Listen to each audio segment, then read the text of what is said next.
Hello guys, today we are going to discuss about the assessment, physical examination and diagnosis of the ear. In previous video we discussed about the anatomy of ear and anatomy of nose.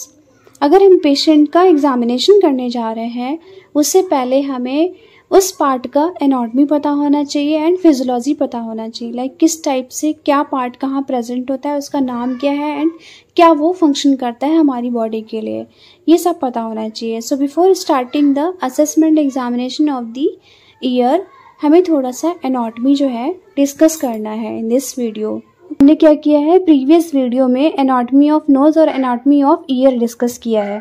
Okay हम थोड़ा सा इसमें भी anatomy of year देखेंगे. Like year क्या है, ये एक ऑर्गन है, सेंसरी ऑर्गन है इन आवर बॉडी एंड ये क्या करता है, हियरिंग में हेल्प करता है एंड हमारी बॉडी को बैलेंस करने में हेल्प करता है. It's composed of 3 section, external ear and middle ear और internal ear. There are 3 divisions of the ear. Ear जो है हमारा पेयर ऑर्गन है बिकॉज ये पेयर प्रेजेंट होता है both side of the head, इसलिए हम इसे पेयर ऑर्गन भी कहते हैं. Okay so see the structure and function of the ear. External ear क्या करता है, कहाँ से स्टार्ट होता है, ये pinna and pinna to internal ear, like जो टिम्पैनिक मेम्ब्रेन प्रेजेंट होती है वहां तक ये एक्सटेंड करता है. तो जो एक्सटर्नल ऑडिटरी कैनाल है वो स्टार्ट होता है आफ्टर पिन्ना एंड ये क्या है, इसकी लेंथ कितनी है 2.5 सेंटीमीटर है, जो कि कहाँ तक एक्सटेंड करती है, टिम्पैनिक मेम्ब्रेन तक. एंड जो मिडल ईयर है वो कंपोज्ड ऑफ 3 बोन्स है एंड एक ऑस्टेशन ट्यूब भी है यहाँ पे प्रेजेंट मिडल ईयर में.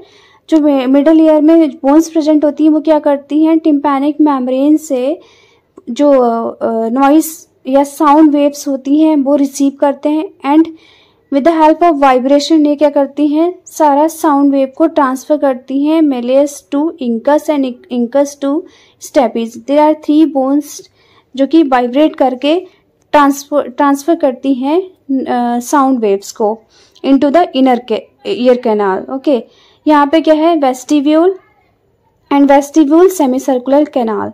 जो वेस्टिब्यूल है वो क्या है, सेमी सर्कुलर कैनाल है, जो कि 3 वेस्टिब्यूल्स प्रेजेंट होते हैं हमारे ईयर में एंड कोक्लिया भी प्रेजेंट होती है. कोक्लिया का जो शेप होता है वो circular shape like spiral shape होता है एंड सेमी सर्कुलर जो होते हैं वो 3 प्रेजेंट होते हैं हमारी बॉडी में, जो कि बॉडी को बैलेंस करते हैं.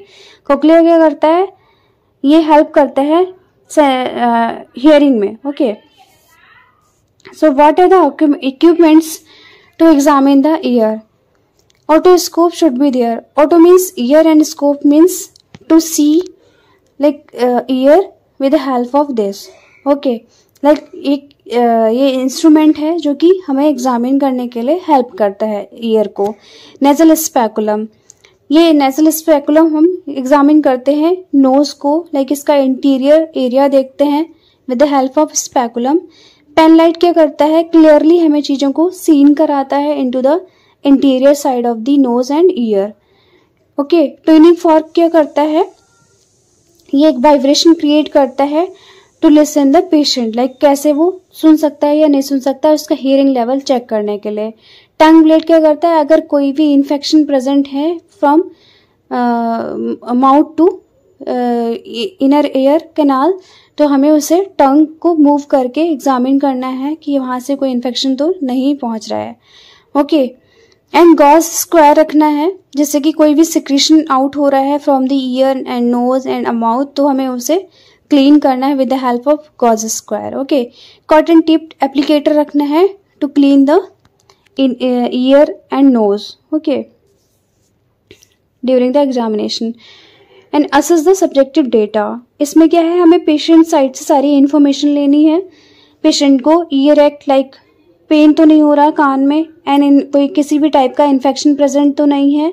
हियरिंग लॉस हम चेक करने के लिए हम ट्यूनिंग फॉर्क का यूज करेंगे एंड एनवायरमेंटल नॉइस, लाइक कोई उसे एनवायरमेंटल नॉइस तो नहीं क्रिएट हो रहा है जो कि उसे एक्स्ट्रा सुनाई दे रहा हो, वो हमें पूछना है. टिनिंग टस, लाइक कोई इंटरनल नॉइस तो नहीं है जो उस कंटिन्यूस को सुनाई दे रहा हो due to abnormalities of the inner ear and vertigo.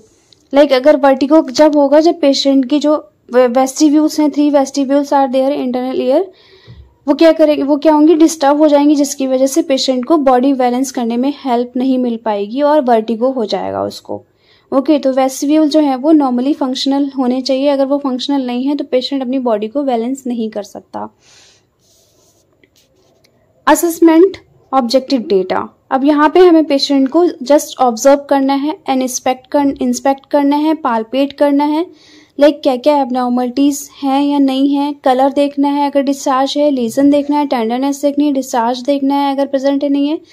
अगर एक कान में अगर उसको इन्फेक्शन प्रेजेंट है देन हमें फर्स्टली अनअफेक्टेड साइड चेक करनी, लाइक जिस कान में इन्फेक्शन नहीं है उसको फर्स्टली चेक करना है एंड देन हमें दूसरे कान को जो अफेक्टेड ईयर है उसको चेक करना है to stop the transferring the infected materials. ठीक है, अगर हम पहले अफेक्टेड ईयर को चेक कर लेंगे, लाइक इन्फेक्टेड वाला जो ईयर है पहले चेक कर लेंगे, तो सारे इंस्ट्रूमेंट हमारे क्या होंगे, इन्फेक्टेड हो जाएंगे, जिससे कि दूसरे कान में भी इन्फेक्शन फैल सकता है। इसलिए हमें फर्स्ट जो है अनअफेक्टेड ईयर एग्जामिन करना है एंड देन हमें अफेक्टेड ईयर एग्जामिन करना है to prevent the transferring infected materials to the unaffected ear. Okay, otoscopic examination, like कैसे कैसे हमें ऑटोस्कोपिक एग्जामिनेशन करना है। उससे पहले हमें पेशेंट को प्रॉपर कंफर्टेबल पोजीशन प्रोवाइड करनी है, लाइक पेशेंट को हमें बोलना है कि seat comfortably with a back straight, उसको बोलना है पीठ एकदम स्ट्रेट करके रखो एंड हेड जो है वो टिल्ट करना है स्लाइटली अवे फ्रॉम अस, हमारी साइड से थोड़ा सा टर्न करो अपना सर आपकी side. Okay, and choose the largest speculum that fit comfortably into the clients ear canal. हमें वो स्पेकुलम देखना है जो पेशेंट के ईयर कैनाल में फिट बैठे एंड उसको फिर हम क्या करेंगे ऑटोस्कोप से अटैच करेंगे and hold the instrument into our dominant hand. जिस हैंड से हम वर्क नहीं करेंगे उस हाथ में उसको हमें होल्ड करना है and then turn light on. Okay, हमें इस ऑटोस्कोप की जो लाइट है वो ऑन करनी है।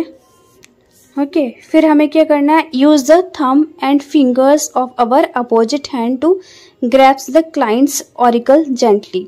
ओके, जो हमारा पेशेंट का पिन्ना है उसे हमें जेंटली होल्ड करना है एंड उसे पुल आउट करना है एंड देन बैक करना है to examine the interior ear of the patient. Okay, do not alter this positioning at any time during the otoscope examination. Okay, इस टाइम में हमें पेशेंट के ईयर को ज़्यादा मूव नहीं करना है बिकॉज ईयर जो है वो स्पेकुलम जो है वो इनसाइड ऑफ द ईयर है, तो यहाँ पे क्या है पेशेंट को पेन कॉज हो सकता है।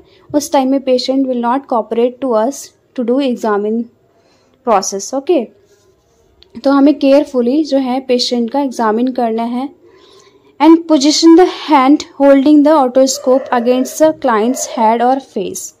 ओके, ये पोजीशन क्या करेगी, हमें प्रिवेंट करेगी forcefully insertion of the instrument and helps to steady और hand throughout the examination. Like उस टाइम में हमें पेशेंट को एग्जामिन करने के लिए या फिर पेशेंट की जो प्रॉब्लम है उसको स्टडी करने में हेल्प करेगा और फोर्सफुली हम उसे इंसर्ट नहीं करेंगे क्योंकि पोजीशन जो है हमें केयरफुली मिली है तो हम इजीली सारी चीज़ें सीन कर सकते हैं to examine the ear, which is especially helpful if the client make any unexpected movement. Okay, ये हमारे लिए हेल्पफुल होगा पेशेंट कोई भी अनएक्सपेक्टेड मूवमेंट नहीं कर रहा है तो हम इजीली उसका एग्जामिन कर सकते हैं और कोई भी एबनॉर्मल फाइंडिंग्स मिलेंगी तो उसके बारे में हम नोट कर सकते हैं या फिर फाइंड कर सकते हैं any other diagnosis.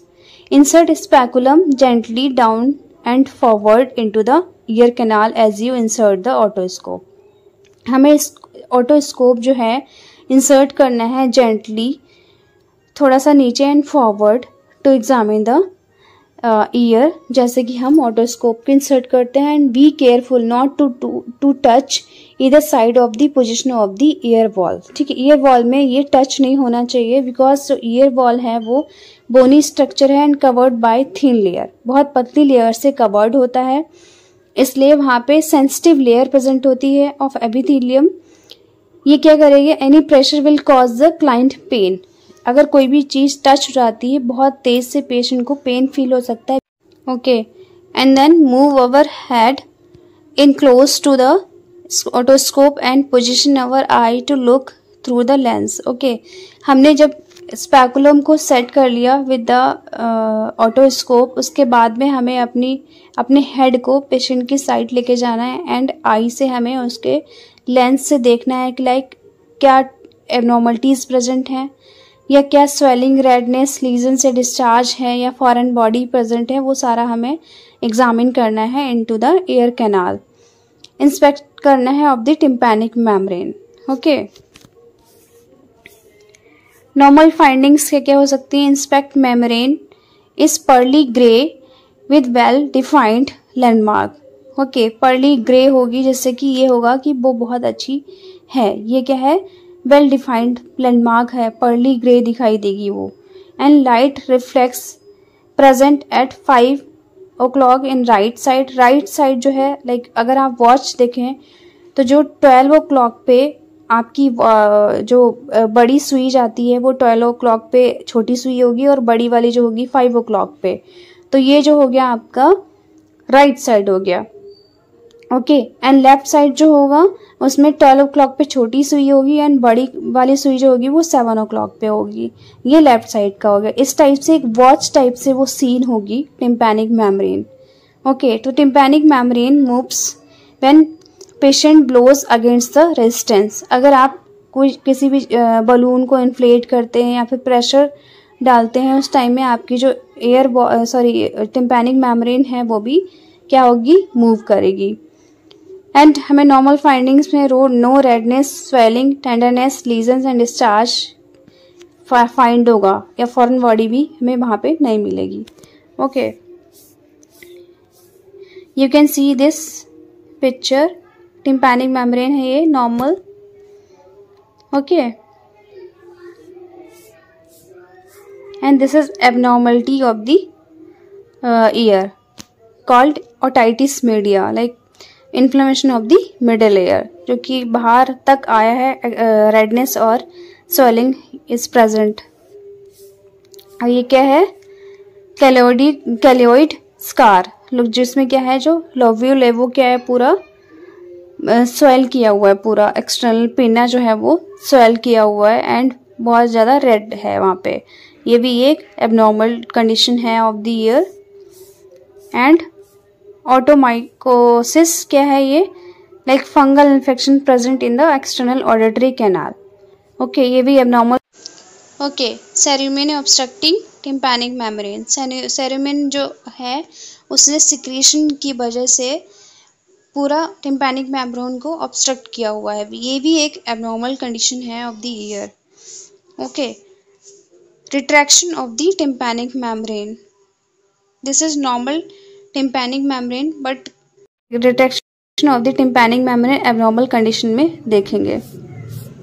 Okay, perforated membrane, like यहाँ पे पस फॉर्मेशन होगा, सीवियर इन्फेक्शन प्रेजेंट हो सकता है जिसमें परफोरेटेड मेम्ब्रेन हो सकती है of the inner middle air.